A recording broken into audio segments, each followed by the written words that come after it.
20 months ago, our country was facing tremendous economic challenges.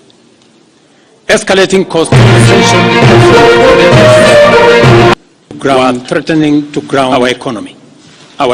My administration has worked hard and so that today the prices of essential commodities like unga have dropped from 240 shillings for a 2-kilogram packet to Kenya shillings 100, majorly attributed to our fertilizer subsidy program, the resilience of our farmers, and good rains that were given to us by God. During the period, we reduced the price of fertilizer also from 7,500 to 2,500. Petrol prices have come down from a high of 217 to now 187 a litre. The shilling has strengthened against the dollar from a high of 165 to now 127, 128. We have made significant progress in pulling the nation back from the brink of debt distress. Our debt situation is better managed, and our budget now has space for investment and in programs aimed at easing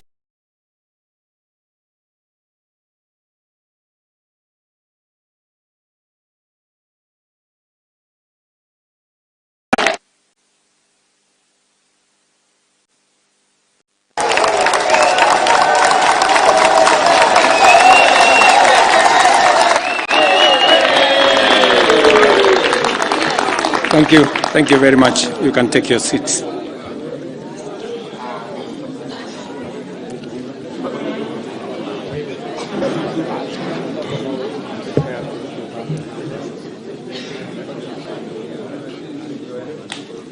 When I assumed office 20 months ago, our country was facing tremendous economic challenges.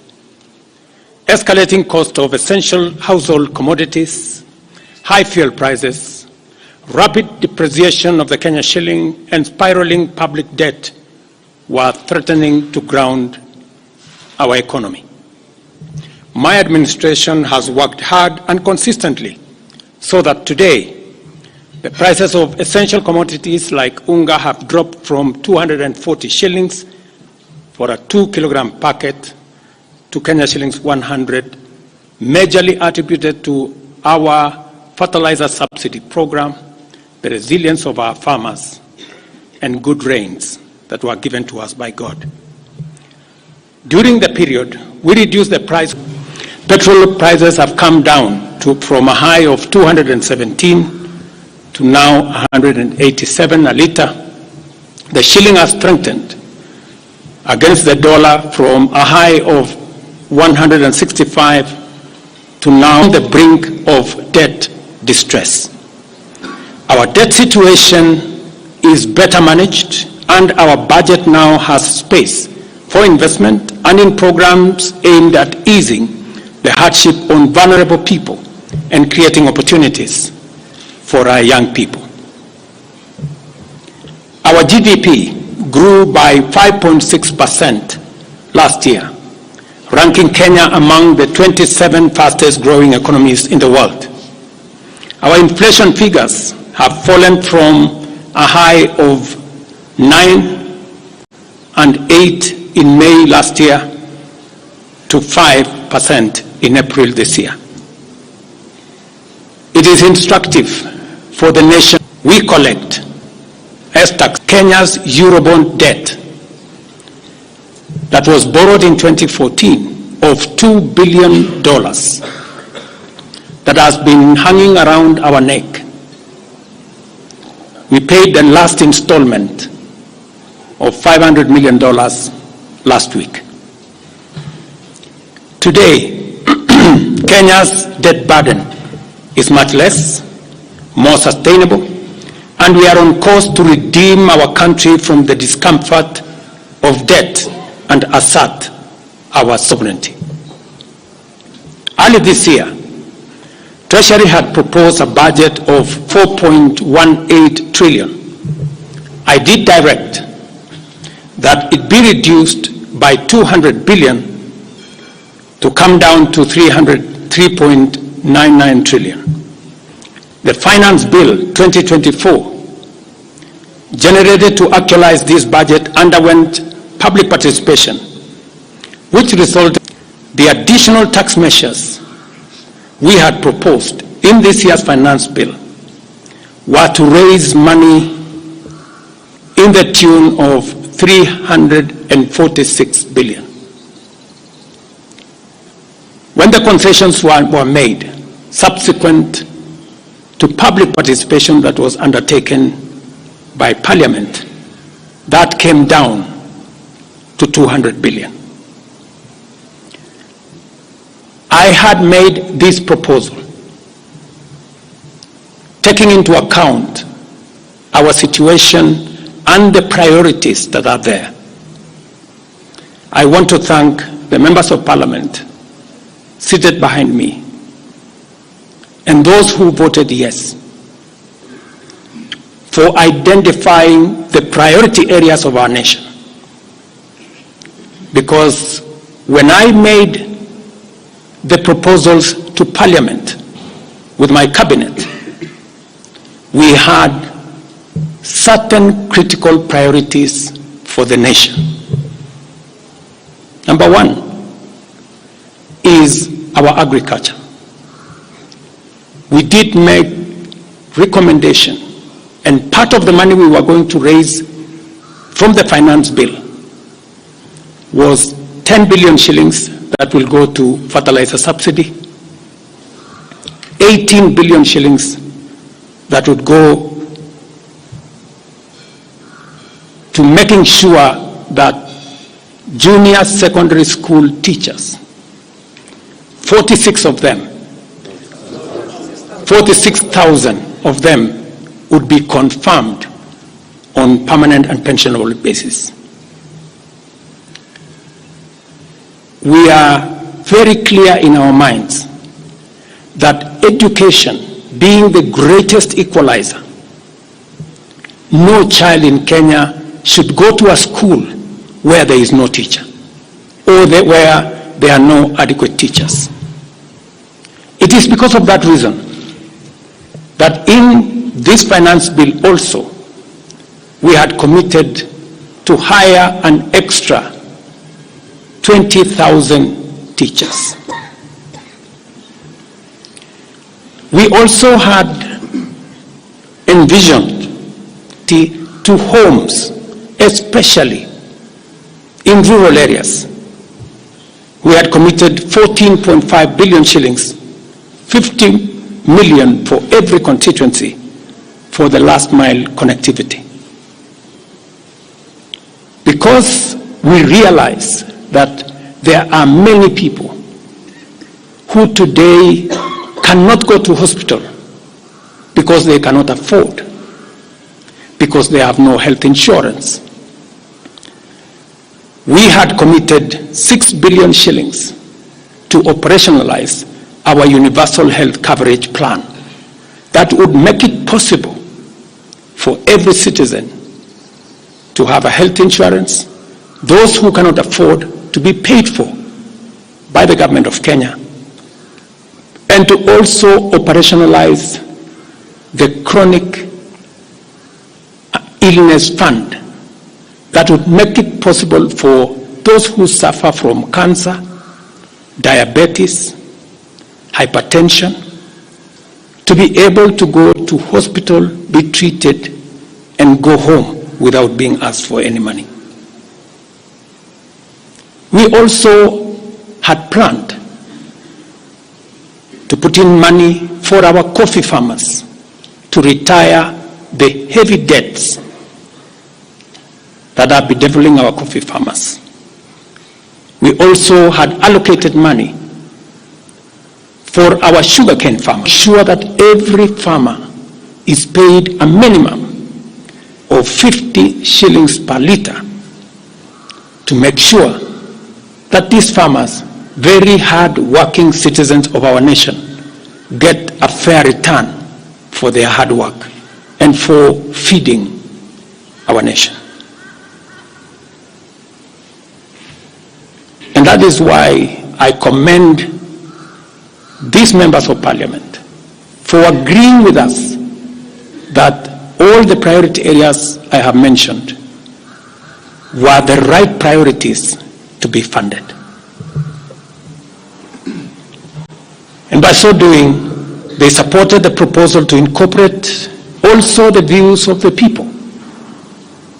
These members of parliament came back to us after budget on their own to buy 146 billion shillings. Notwithstanding all these concessions, it has become evident that members of the public still insist on the need for us to make more concessions. And because I run a government, but I also lead people, and the people have spoken, I am grateful to all the members of the National Assembly who voted yesterday affirmatively for the Finance Bill 2024 as amended on the floor of the House to incorporate the views generated through public participation. And following the passage of the bill, the country witnessed widespread expression of dissatisfaction with the bill as passed, regrettably resulting in the loss of life, destruction of property, and disintegration of constitutional institutions. On my own behalf, and on behalf of these members and many other Kenyans, I send my condolences to the families of those who lost their loved ones in this very unfortunate manner. Consequently, having reflected on the continuing conversation around the content of the Finance Bill 2024, and listening keenly to the people of Kenya who have said loudly that they want nothing to do with the 2024 Finance Bill, and it shall subsequently be withdrawn, and I have agreed with these members that that becomes our collective position.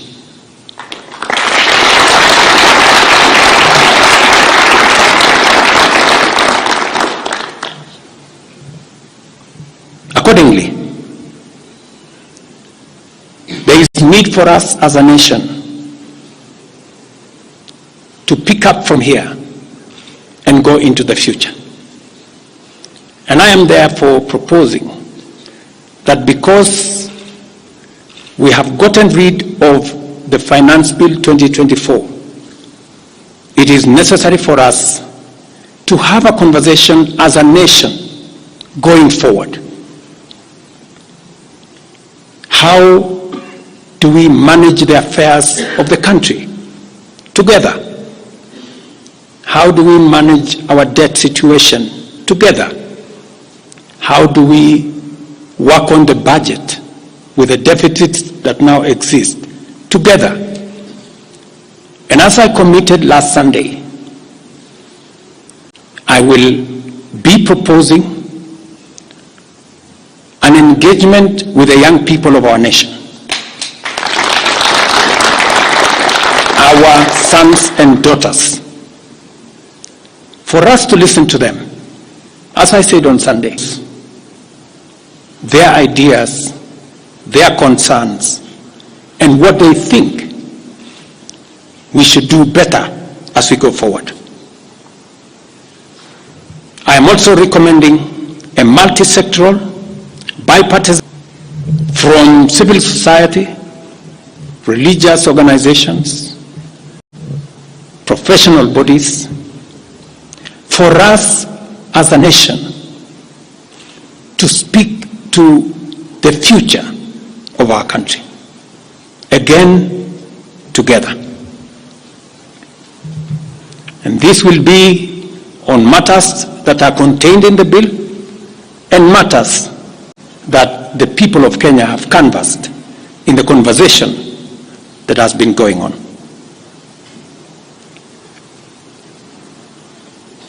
this regard as well, I am directing for immediate further austerity measures to reduce expenditure, starting with the office of the President,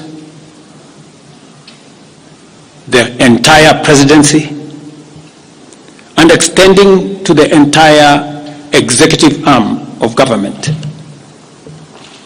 Operational expenditure in the presidency be reduced to remove allocations for the confidential fort, reduce travel, hospitality, purchase of motor vehicles, renovations, and other expenditures. This will cover the entire presidency and also the executive arm of government.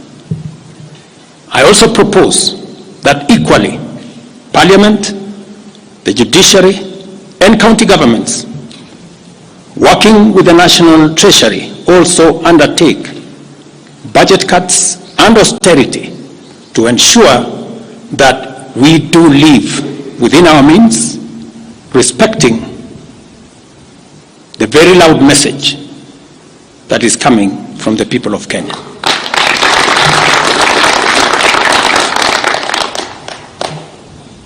And let me confirm that I have discussed with many stakeholders.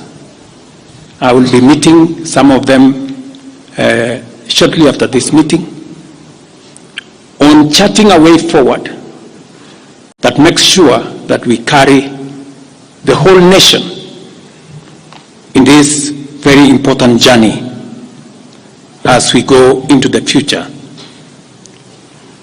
as a country. Let me also confirm that as we deal with austerity, the loud message on dealing firmly, decisively, and expeditiously with corruption is a matter that we have discussed and we have agreed that it will take the front banner as we go into the future. We will continue to do this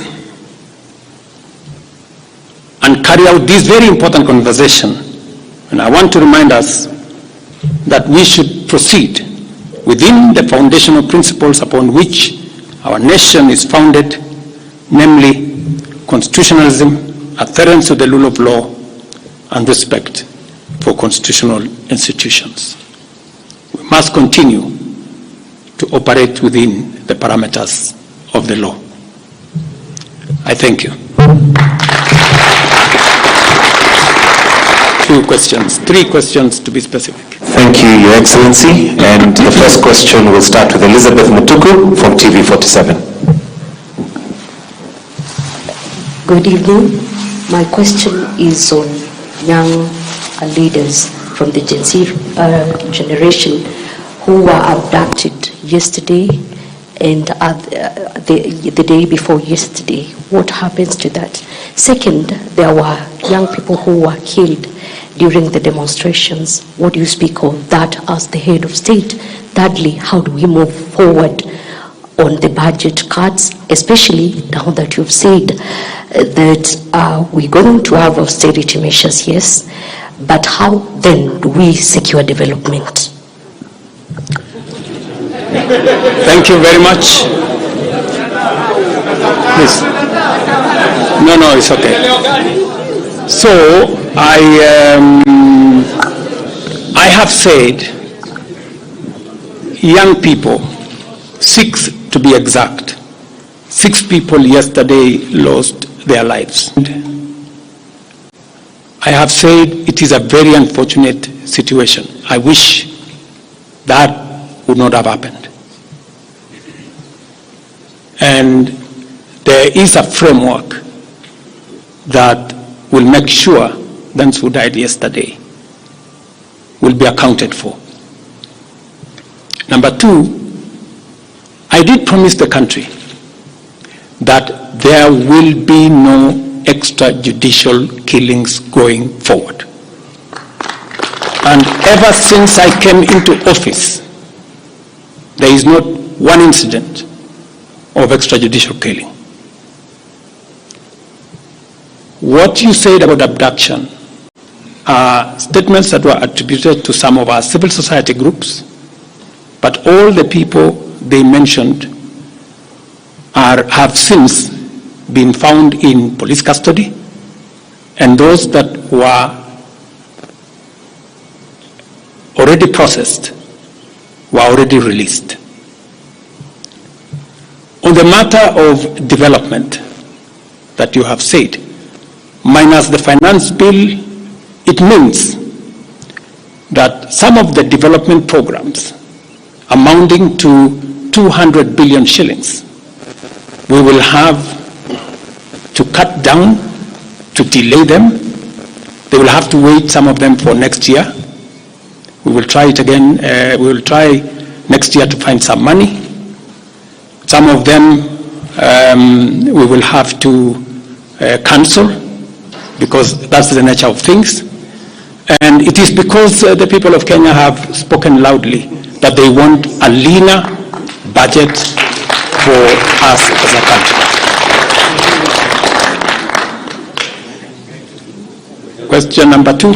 We'll take the next question from Busara, K24. Naam, swali langu la kwanza ni wazi kwamba matumaini ya vijana wa Gen Z na baadhi ya Wakenya kwa wabunge yamepungua kabisa ama hata yamepotea. Kwa hivyo kama rais, unachukua hatua gani kuhakikisha kwamba tunawahusisha vijana katika maamuzi muhimu hasa katika masuala ambayo yanalenga taifa ama ujenzi wa taifa? Swali lingine, je, utahakikisha vipi uwazi katika mpango wako wa kupunguza matumizi serikalini? Maana umesema kwamba kuna austerity measures. Je, kutakuwa na transparency? Na swali la mwisho, ningependa kujua kama pengine kutakuwa na fidia kwa wale ambao walifariki ama uso kwa familia kwa wale ambao walifariki hapo jana, na je, serikali itasimamia malipo ya wale ambao hospitalini hivi sasa wanapokea matibabu kutokana na majeraha waliyopata hapo jana? Asante. Thank you very much. About 214 Kenyans were involved in various skirmishes, and many of them went to hospital. 95 of them were treated and released. Some of them, I think one is still in ICU, and others, I think 14, the minister is here, are still in hospital, but majority of them were treated and released yesterday. As I have told you, on those who lost their lives, there will be a mechanism of how they will be accounted for. On the young people whom you have said, how do we listen to them? Let me say the following. Number one, I did make a very clear, determined program to create opportunities for young people to work. It was in our manifesto. It is in my plan. As I talk to you, 3 of the programs are going on. The housing program today has 160,000 young people working as engineers, as architects, as quantity surveyors, plumbers, masons, carpenters, artisans, transporters, accountants. We have 160,000 young people working, because I did take the decision that if we don't deal with millions of young people out of school, out of college, who have certificates and they don't have jobs, they will soon become a very big challenge for us as a country, as we are witnessing at the moment. All the young people you see, they are looking for opportunity.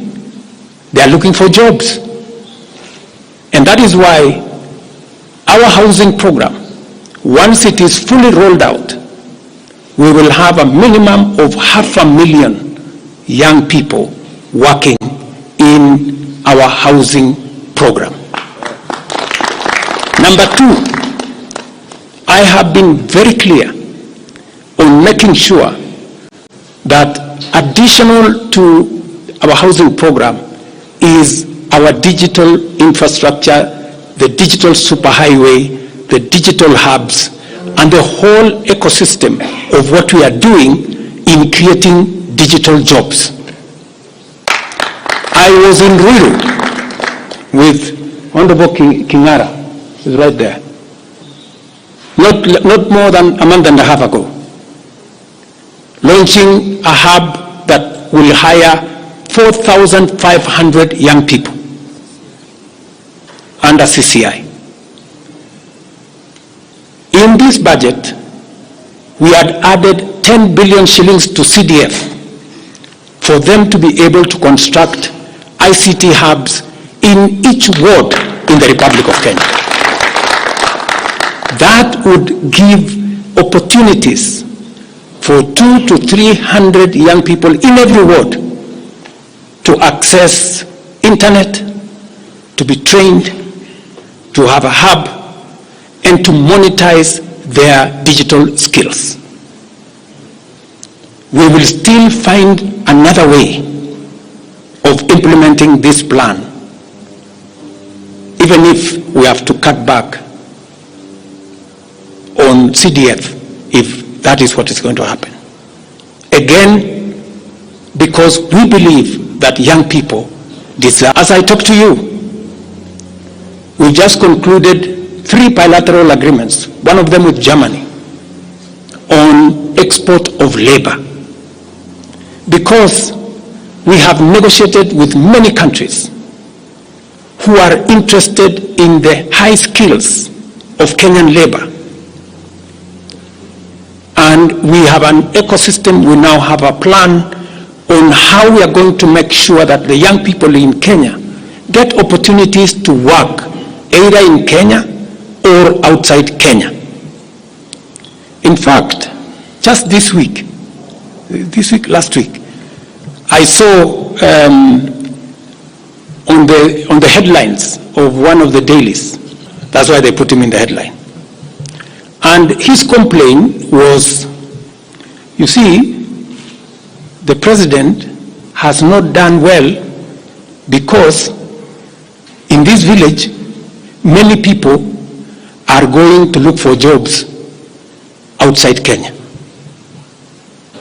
That gentleman did not know that those people in our village that have gone to Saudi Arabia or UAE, I am the one who supported the program for them to go as part of the export of labor. So he thought that those people were going away because there were no jobs in Kenya. But it is part of this plan I have kept on talking about, because I think it was called Misoy or somebody. If you go and check the headline, I think of last week, Thursday or Friday, he was there. They are changing that village.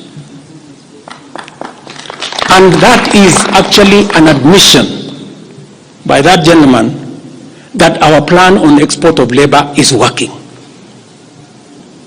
And number two, that when we committed ourselves to making sure that we create opportunities for young people to work, we meant it. So we have a program on housing, we have a program on digital jobs, we have a program on export of labor, we have a program on the whole manufacturing sector. Let me give you another example. Said, we cannot continue to import products that we can manufacture in Kenya. One of them was clinker, cement, furniture, steel. What has happened the last 1 year? Very many, in fact 5 to be specific, companies have sought licenses in Kenya to do clinker, to do cement. And last year, because of what we did, we reduced the import of clinker by 95%. We saved foreign exchange, we created jobs locally. I was in West Pokot with my Minister for Industrialization. I'm sure the members of West Pokot, they are here. They were there with me in West Pokot, opening a clinker factory that now hires 2,500 young Kenyans, with another almost 2,000 as drivers, support staff. A big market now in West Pokot. Expanding manufacturing in Kenya is the right thing. And it is the reason why some of our policy interventions on matters like imported stuff that are being manufactured in Kenya. For example, we have said substandard, low quality imported sanitary pads from China and other places. How can they come into Kenya when we have 10 companies in Kenya hiring Kenyan young people? How can they come and compete here? All the products that we are manufacturing locally, we must protect our local industries so that they create jobs locally, so that they create opportunities locally. In this finance bill, you will also see that we have imposed duty on potatoes from Europe. Surely, how can we continue importing potatoes from Europe? And we have farmers right here in Kirinyaga. We have farmers right here in Nyandarua, in Molo, in Timau. How can we justify? How can anybody take offense that we have imposed duty on imported potatoes? We have put duty on imported eggs, on imported onions, because we must protect our local farmers. Every country does that. Every country does that. I was negotiating with the Prime Minister of India because they are imposing duty on our avocados. I was in Korea negotiating with the government of Korea because they are imposing duty on our tea, on our coffee, and on our macadamia, including our avocados. Every country does that to protect their market, unless there is a mutual agreement. So these are amongst the things we are doing to make sure that we grow our local manufacturing, create local jobs, create local wealth. That is how we are going to move forward as a country. We cannot continue to be a supermarket for other people's factories.